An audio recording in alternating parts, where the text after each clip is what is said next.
já vou para o texto. Então, boa noite a todos. Hoje vamos conversar a respeito do poema A Terra Devastada, de T.S. Eliot. Thomas Stearns Eliot, ou simplesmente T.S. Eliot, nasceu em St. Louis, Missouri, nos Estados Unidos, em 1888, e faleceu em Londres, em 1965, aos 77 anos de idade. Norte-americano de origem, recebeu a cidadania inglesa por ser, em suas palavras, monarquista em política, anglicano em religião e neoclássico em poesia. Assim como Ezra Pound, seu contemporâneo e amigo, foi um dos principais poetas de vanguarda em língua inglesa na década de 1920, embora profundamente conservador em matéria política, além de ser misógino e antissemita. Eliot se sentia desconfortável no mundo moderno, da democracia liberal, da economia capitalista e da separação entre igreja e Estado. Ele defendia um retorno aos valores clássicos da cultura europeia, e sua visão de mundo era teocêntrica. Assim como Pound, Pessoa ou Mishima, Eliot desprezava o século XX e sentia nostalgia da Idade Média e do Renascimento. Paradoxalmente, em sua primeira fase criativa, foi um dos expoentes do modernismo nas letras norte-americanas, adotando o verso livre, a linguagem coloquial, citações intertextuais e, sobretudo, a montagem de fragmentos, à maneira da estrutura ideogrâmica de Ezra Pound. Montagem no cinema significa a sequência de diferentes planos ou cenas, intercalados por cortes. Em poesia, quer dizer a sucessão de versos, estrofes ou partes do poema sem um nexo lógico aparente entre si.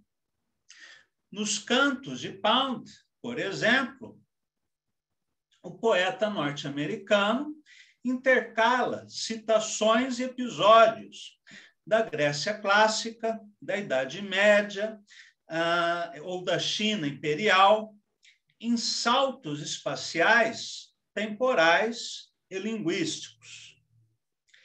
Eliot faz algo semelhante em seu poema, intercalando passagens descritivas, diálogos, episódios proféticos, citações de versos de outros poemas em outras línguas, referências a diversos conteúdos culturais do Ocidente e do Oriente, mudanças abruptas de narrador, localidade e tempo, numa única macroestrutura. O poema longo, em Pound, como em Eliot, significa, à maneira de Edgar Allan Poe, a sucessão de poemas breves. A influência da literatura francesa na poesia de Eliot é imensa. Após a Primeira Guerra Mundial, o poeta residiu algum tempo em Paris, onde não apenas leu a poesia de Baudelaire, Verlaine, Rimbaud e Mallarmé, mas também os poetas da vertente coloquial irônica do simbolismo, como Jules Lafort e Tristan Corbière, que exerceram profunda influência em sua poesia, pelo uso da ironia, da sátira, do verso livre, da temática prosaica, da linguagem coloquial e daquilo que Ezra Pound chamou de logopeia, ou dança do intelecto entre as palavras. O poeta também sentiu o impacto da leitura de Flaubert. Eliot sentiu, nas palavras do crítico norte-americano Edmund Wilson, que a vida humana é ignóbil, sórdida ou doméstica. Os burgueses têm medo de abandonar os seus impulsos. Muito tarde na vida, dão-se conta, tristemente, de que estiveram a viver de maneira cauta e mesquinha demais. O medo à vida, em Henry James, está intimamente vinculado ao medo da vulgaridade. Fim da citação do Edmund Wilson. Na poesia de sua primeira fase, e sobretudo em seus dois poemas mais conhecidos, The Waste Land, A Terra Devastada, e The Hollow Man, Os Homens Ocos, essa percepção da banalidade e mediocridade da vida cotidiana assumirá o primeiro plano. De Paris, o poeta viajou para Londres, onde foi atraído pelas religiões orientais, em especial o hinduísmo, tendo estudado sânscrito, as citações do Bhagavad Gita em The Waste Land. Foi discípulo do místico armênio Gurdjieff, autor do livro Encontros com Homens Notáveis, até por fim converter-se à religião anglicana, decisão que influenciou em seu pedido da cidadania inglesa.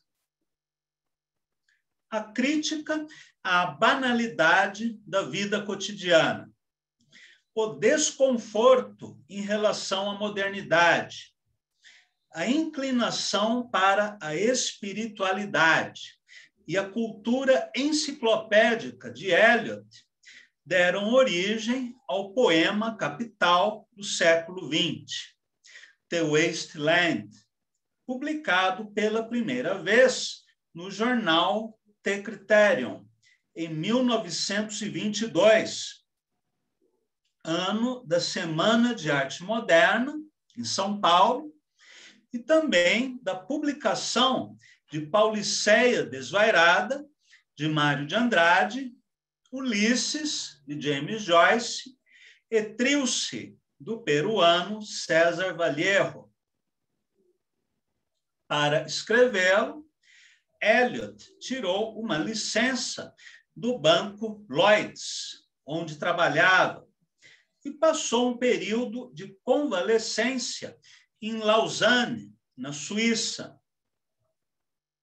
O poeta se encontrava fatigado pelo trabalho excessivo e preocupações familiares que afetavam sua saúde física e emocional. Há uma referência a isso no verso: junto às águas do Lemã, sentei-me e chorei. Eliot, provavelmente, trabalhou no texto que se tornou The Waste Land por vários anos antes de sua publicação, em 1922. Em uma carta de maio de 1921 ao seu advogado em Nova York e patrono do modernismo, John Quinn, Eliot escreveu que tinha, abre aspas, um longo poema em mente, e, em parte, em papel, que desejo escrever. Fecha aspas. O poema foi desenvolvido num período em que Eliot se encontrava em crise conjugal. Sua esposa, Vivian, sofria de distúrbio psiquiátrico, sendo posteriormente internada em um manicômio, talvez sem diagnóstico preciso.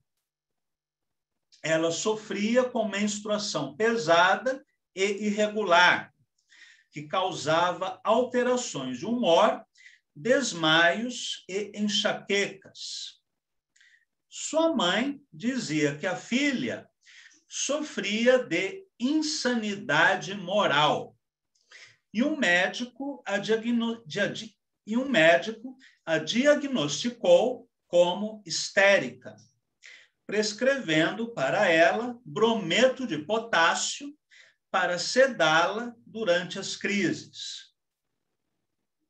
O casamento com Eliot não melhorou as coisas para ela, e o casal tinha constantes discussões, por exemplo, sobre ter ou não filhos. Este episódio biográfico aparece em diversas passagens do poema, inclusive em reproduções de falas de Vivian. Por exemplo, por que casou se não queria filhos?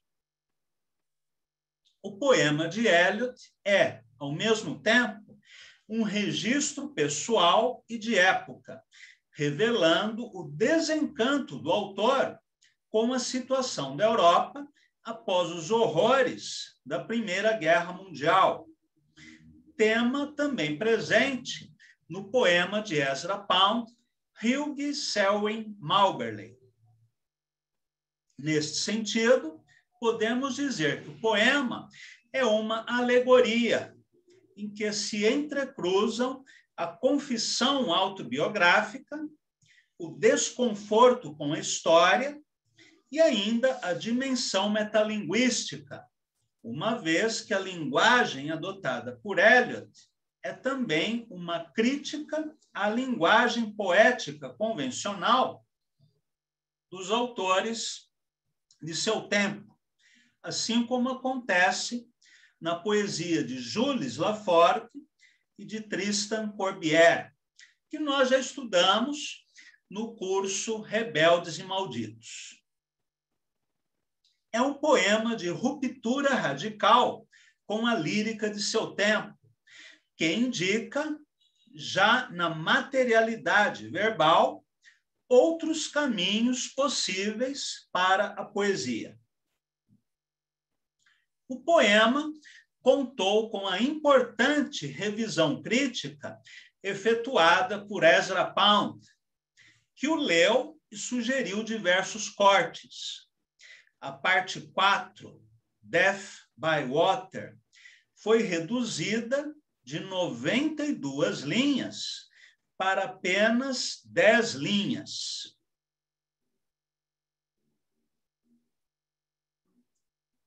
Eliot não apenas aceitou a revisão feita pelo amigo, como dedicou o poema a ele, com as seguintes palavras: a EP e o miglior fabbro, numa alusão ao verso 117 do canto 26 do Purgatório de Dante, que assim chamou o trovador provençal Arnaud Daniel. The Wasteland, ou a terra devastada, arruinada, desolada, em sua versão final, é um poema longo, dividido em 5 partes. O enterro dos mortos, uma partida de xadrez, o sermão do fogo, morte por água e o que disse o trovão. O texto do poema é seguido por várias páginas de notas que pretendem explicar suas metáforas, referências e alusões. O poema é antecedido por uma epígrafe de Petrônio, em grego e latim, que diz, em tradução: pois, com meus próprios olhos, vi em Cuma a Sibila, suspensa dentro de um vidro, e quando as crianças lhe diziam: Sibila, o que queres? Ela respondia: eu quero morrer. O plano geral do poema parte da narrativa de um moderno cavaleiro do Graal, pela terra contaminada pela esterilidade do rei pescador, personagem dos romances de cavalaria do ciclo arturiano.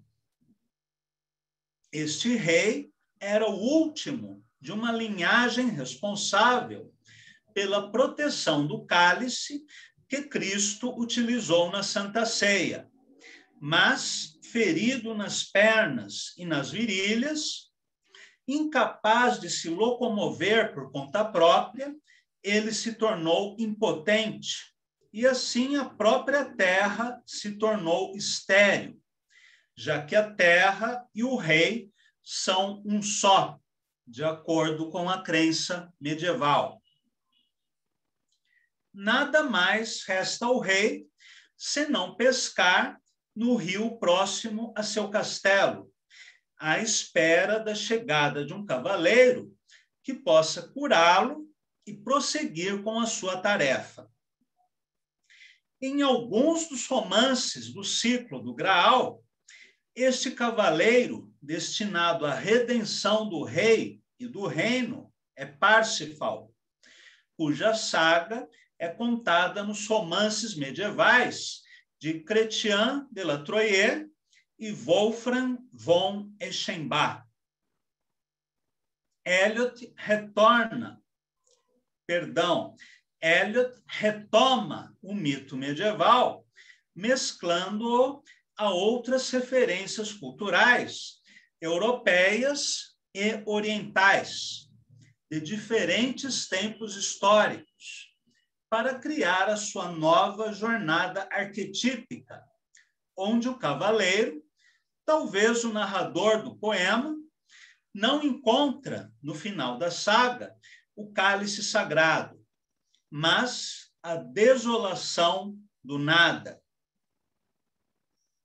O impacto da obra foi enorme, a ponto de o próprio autor assustar-se com sua audácia e escrever a seu amigo Richard Audington, no mesmo ano de publicação do poema, abre aspas, no que diz respeito a The Wasteland, esse poema ficará no passado, pois agora estou trabalhando com formas e estilos diferentes, fecha aspas. Declaração que prenuncia sua futura adesão a uma estética neoclássica, presente em poemas como Os Quatro Quartetos. Vamos agora apresentar brevemente uma análise das 5 partes do poema. Primeiro, o enterro dos mortos. O título sugere uma néquia, ou descida ao mundo dos mortos, como acontece na Odisseia de Homero, na Eneida de Virgílio, ou na Comédia de Dante. O verso inicial, abril é o mais cruel dos meses, diz respeito à estação do ano, assim como o Kigo, ou signo sazonal, na poesia japonesa.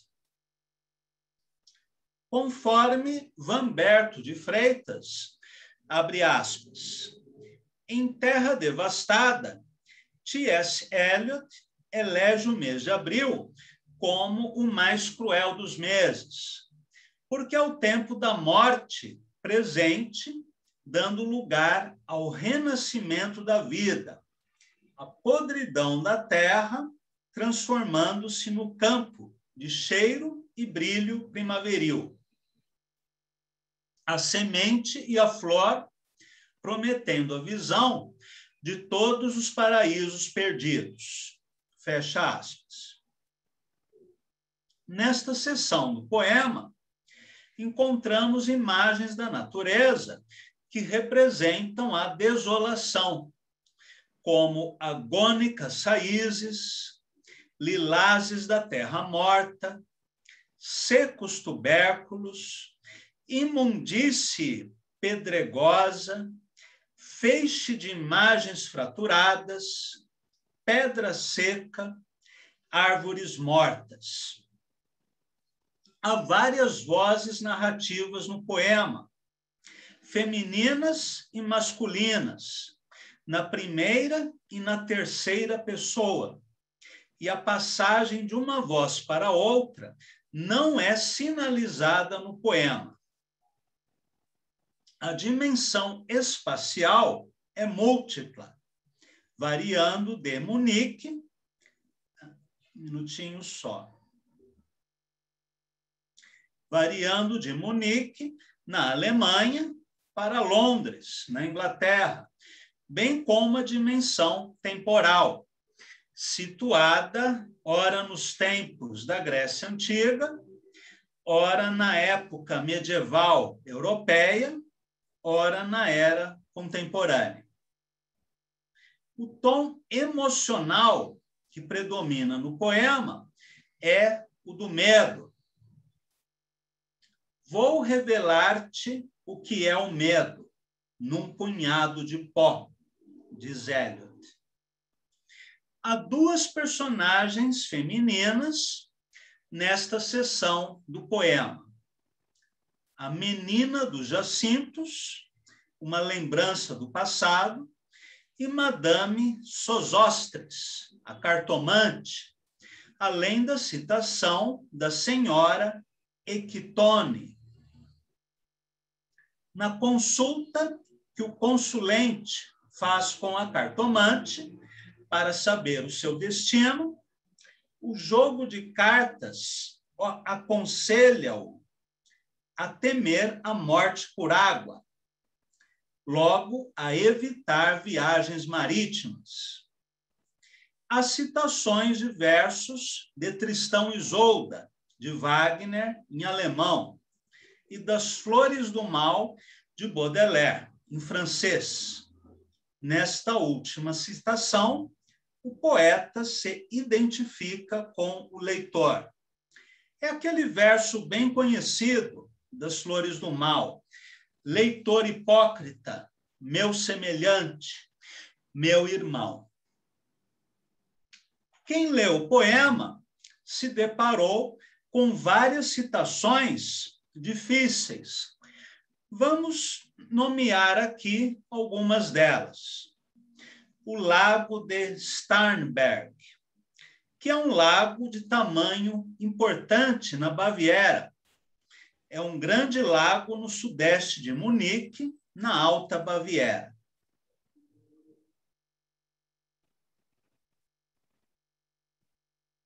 Depois, Hofgarten, o Jardim da Corte, um jardim de estilo italiano, construído no século XVIII, no centro de Munique.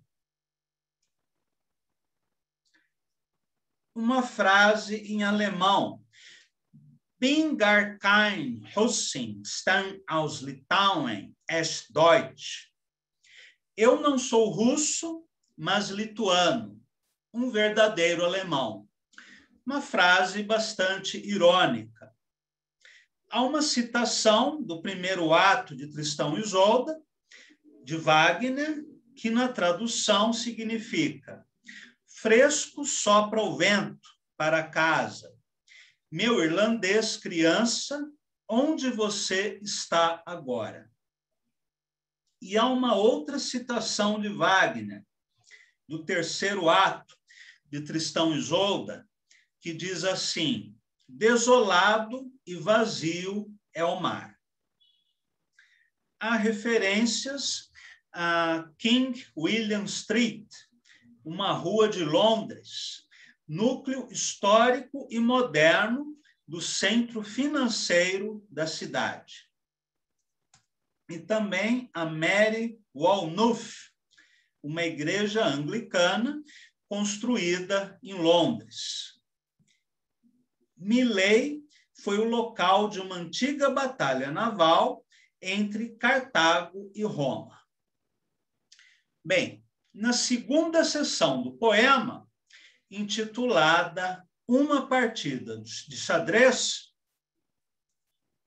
nós temos a descrição de um cenário luxuoso, aristocrático, e logo surge a referência a Filomela, personagem da mitologia grega, filha de Pandião I, rei de Atenas. Filomela foi violentada por seu cunhado Tereu, rei da Trácia, casado com sua irmã Próquine. Para impedir Filomela de denunciar a violência sofrida, Tereu corta-lhe a língua. Apesar disso, Filomela consegue informar sua irmã sobre o acontecido, bordando uma mensagem numa tela. Ao saber do crime do marido, Próquine mata o filho do casal, Itis, e serve a carne da criança em almoço a Tereu.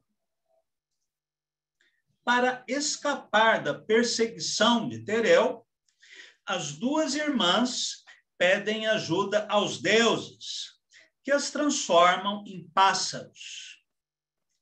Filomela é transformada em rouxinol e sua irmã numa andorinha. Tereu é transformado em uma polpa. Temos aqui, portanto, um episódio de metamorfose ao gosto de Ovídio. Esse episódio mitológico também é referido por Dante na Divina Comédia. Em seguida, num corte brusco de cena, aquilo que no cinema se chama de corte seco, Eliot nos apresenta a um diálogo entre um casal entediado, Albert e Leo, possivelmente uma alusão ao seu relacionamento difícil com a esposa, Vivian. Não existe mais comunicação entre eles, que mal se suportam. Um outro diálogo é apresentado em tom mais coloquial e prosaico entre Leo e uma amiga, com referências a tratamentos odontológicos e abortos. Uma frase se repete várias vezes, em letras maiúsculas, como refrão: depressa, por favor, é tarde.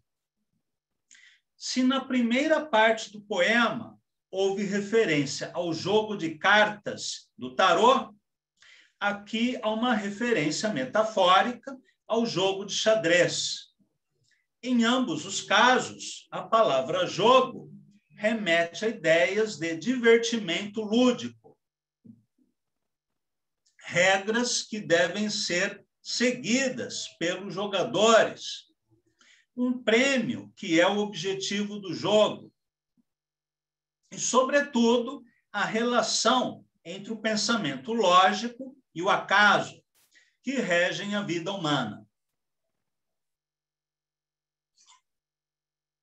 O jogo pode ser uma metáfora de nossa existência, de nossas escolhas e daquilo que colhemos por nossos atos, o que se resume na palavra destino.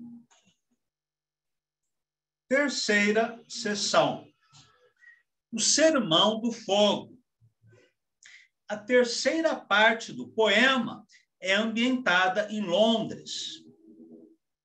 O rio Tâmisa, poluído com detritos da civilização industrial, perde sua aura mítica. As ninfas partiram. A imagem do rio que flui sem cessar simboliza o fluir do tempo e a impermanência de todas as coisas. O devir temporal, comparado por Tales de Mileto à água, e representado por Heráclito de Éfeso como o fogo, que consome todas as coisas. Daí, talvez, o título, o Sermão do Fogo, que também parodia o Sermão da Montanha. Em uma mudança de cena, o narrador agora encontra-se sentado às margens do Lago Lemán, na Suíça, pescando solitário, como o rei pescador da saga arturiana. Ele se recorda de seu pai e irmão, ambos reis já falecidos. Essa imagem arquetípica logo é interrompida pelo rumor de buzinas e motores, por uma citação de um verso de Verlaine e por uma sequência onomatopaica. Em seguida, há um episódio em que Eliot introduz um personagem, o senhor Eugênides, mercador de Esmirna, antiga cidade grega, localizada hoje na Turquia. Embora o personagem nos remeta ao antigo mundo grego, ele carrega passas coríntias no bolso e fala francês com sotaque demótico. A cena se passa em Londres, no século XX, e o estranho personagem convida Eliot para um almoço no Cannon Street Hotel. Em seguida, o narrador se identifica como Tiresias, o adivinho cego da mitologia grega, mas ele se locomove na Londres do século XX e fala sobre o cotidiano de uma datilógrafa que sai do trabalho para cuidar das tarefas de casa e encontra o seu amante, que ela recebe meio entediada, uma anti-odisseia que ele compara com o retorno de Odisseu a Ítaca e aos braços de Penélope, numa releitura que dessacraliza o mito. A perambulação do narrador por Londres e as comparações com eventos e personagens mitológicos recorda o périplo de Leopold Bloom no Ulisses de Joyce e o de Cesário Verde em seu poema O Sentimento de um Ocidental, que parodia as aventuras de Vasco da Gama em Os Lusíadas. As estrofes de versos mais longos, próximos ao ritmo da prosa, Eliot após as estrofes de versos mais longos, próximos ao ritmo da prosa, Eliot insere duas estrofes de versos mais breves, como se fosse uma canção com o estribilho. Weiala, leia, wahala, leiala. Palavras abstratas, sendo que walala pode ser uma deformação de Valhalla, a morada dos deuses nórdicos. A melodia dos versos contrasta com as imagens prosaicas da sociedade industrial. Petróleo, alcatrão, barcaças que transportam toras de madeira. Após a perambulação do personagem por diferentes localidades de Londres, ele finaliza a sessão do poema com um lamento, associando Londres com a antiga cidade fenícia de Cartago, destruída nas guerras púnicas. Vamos agora ao glossário. Há referências ao Lago Léman, situado entre a França e a Suíça, que é mais conhecido em alguns países como Lac de Genève. É o maior lago da Europa.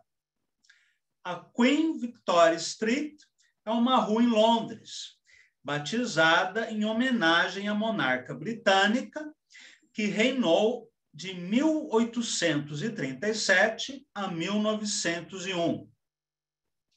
Leicester foi um conde inglês que teria tido relações amorosas com a rainha Elizabeth. Highbury, Richmond e Kew são distritos e bairros da cidade de Londres. E Moorgate é o centro comercial de Londres. Vamos agora ao episódio 4, a morte pela água, que é a seção mais breve do poema, composta por apenas 10 versos, após a revisão crítica de Pound, dispostos em 3 estrofes, cujo título remete à previsão da cartomante Madame Sosostres, em O Enterro dos Mortos. Temos aqui um relato sobre a morte de Flebas, comerciante fenício, em um acidente marítimo, que termina com a frase: considera a Flebas, que foi um dia alto e belo como tu. Verso que nos faz pensar na brevidade da vida humana. Flebas, segundo Ivan Junqueira,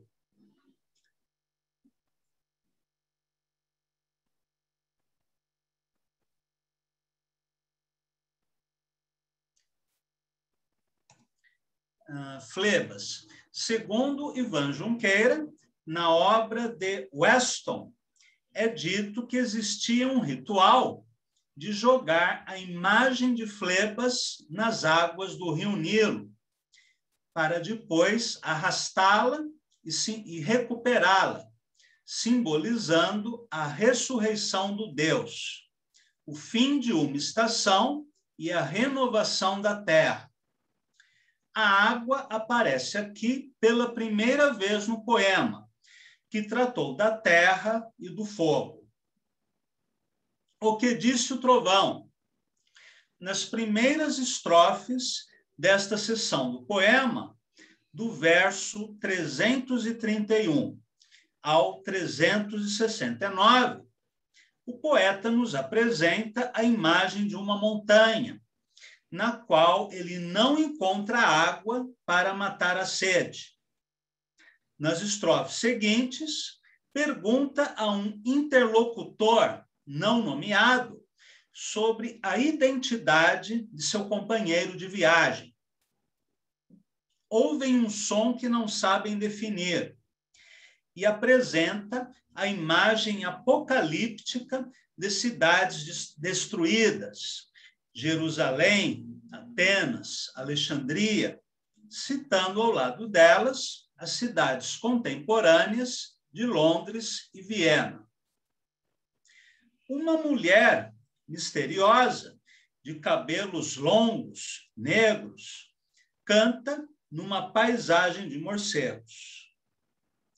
Agudas vozes emergem de poços exauridos e cisternas vazias, como se fossem uma imagem dantesca. A atmosfera fúnebre é reforçada pelas imagens de covas, túmulos, uma capela vazia sem janelas, ossos secos e uma rajada úmida que traz a chuva. Nas estrofes finais, o poeta faz diversas referências a Coriolano, personagem de uma peça de Shakespeare, a Ponte de Londres, que aparece caindo, queda que possui valor simbólico. Há versos do canto 21 do Purgatório de Dante e de Gerard de Nerval. Há também referências à cultura védica da Índia.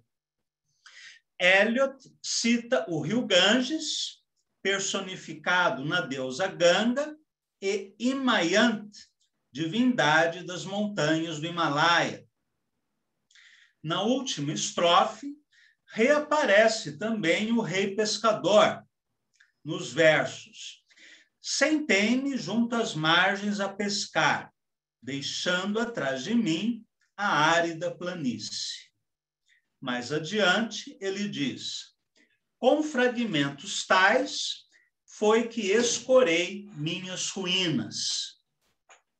O rei pescador aguarda a vinda do cavaleiro do Graal, que irá curá-lo de sua ferida e redimir a terra, mas ele não vem.